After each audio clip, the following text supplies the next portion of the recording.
Hello friends, welcome to Kannagi சமையல் அறை. இன்றைக்கி மஷ்ரூம் கிரேவி தாங்க பார்க்க போகிறோம். கருணக்கிழங்கு சப்பாத்திக்கு சைட் டிஷ்ஷாக செஞ்சுருக்கேன். இந்த கருணக்கிழங்கு சப்பாத்தியோட ரெசிப்பியை டிஸ்கிரிப்ஷனில் கொடுத்துருக்கேன், செக் பண்ணி பார்த்துக்கோங்க. ஃபஸ்ட்டு மசாலா அரைச்சி எடுத்துக்கலாம். இதில் கொஞ்சம் சின்ன வெங்காயம், பூண்டு, ஒரு துண்டு இஞ்சி, 2 ஸ்பூன் ஆயில் ஊற்றிட்டு வதக்கி 1/4 ஸ்பூன் மஞ்சள் பொடி, 1 ஸ்பூன் மிளகாய் பொடி, கசகசா ஒரு 1/2 ஸ்பூனு, 3 ஸ்பூன் மல்லிப்பொடி சேர்த்து மிக்ஸ் பண்ணிவிட்டு ஒரு 1/2 ஸ்பூன் சோம்பு சேர்த்து வதக்கிட்டு ஆறுனதுக்கப்புறமா மிக்சியில் சேர்த்து நைஸாக பேஸ்ட்டாக அரைச்சி எடுத்துக்கலாம். தாளிக்கிறதுக்கு பட்டை, கிராம்பு, மசாலா, பெரிய வெங்காயம், தக்காளி, மஷ்ரூம் ஒரு பாக்கெட் கழுவிட்டு 4ஆக கட் பண்ணி எடுத்து வச்சுருக்கேன். 1/2 மூடி தேங்காய் அரைச்சி பால் எடுத்து வச்சுக்கலாம்.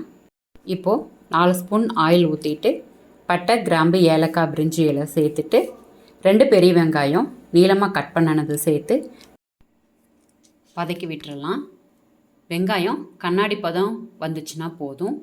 2 பெரிய தக்காளி நீளமாக கட் பண்ணி வச்சதை சேர்த்துட்டு தக்காளி நல்லா வேகிற வரைக்கும் வதக்கி விட்டுட்டு கழுவி வச்சுருக்கிற மஷ்ரூம் இப்போ சேர்த்துடலாம். ஒரு தடவை கலந்து விட்டுட்டு இப்போ இந்த கிரேவிக்கு தேவையான உப்பை சேர்த்து விட்டுறலாம். உப்பு சேர்த்துட்டு இந்த நல்லா தண்ணி இல்லாமல் வதங்குற வரைக்கும் இந்த மஷ்ரூமை வதக்கி எடுத்துக்கணும். வதக்கி எடுத்ததுக்கப்புறமா 2 உருளைக்கிழங்கு வேக வச்சது மசிச்சு வச்சுருக்கேன். இங்கே கிரேவி நிறையா தேவைப்படுறதுனால உருளைக்கிழங்கு சேர்த்துருக்கேன். இது ஆப்ஷனல் தான், உங்களுக்கு வேணான்னா ஸ்கிப் பண்ணிக்கோங்க.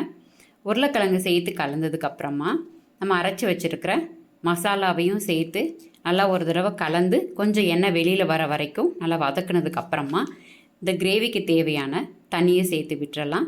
தண்ணி சேர்த்ததுக்கப்புறம் ஒரு 5 நிமிஷம் கொதிக்கட்டும்.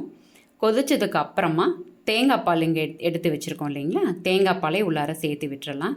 தேங்காய் பால் சேர்த்து ஒரு 5 நிமிஷம் கொதிச்சதுன்னா போதும். அப்புறம் மல்லி இலை சேர்த்து இறக்கிடலாம். நீங்களும் இது வீட்டில் செஞ்சு பாருங்கள். எப்படி இருந்துச்சுன்னு என்னோடய கமெண்ட் செக்ஷனில் சொல்லுங்கள். என்னோடய சேனலை சப்ஸ்கிரைப் பண்ணுங்கள். தேங்க்யூ.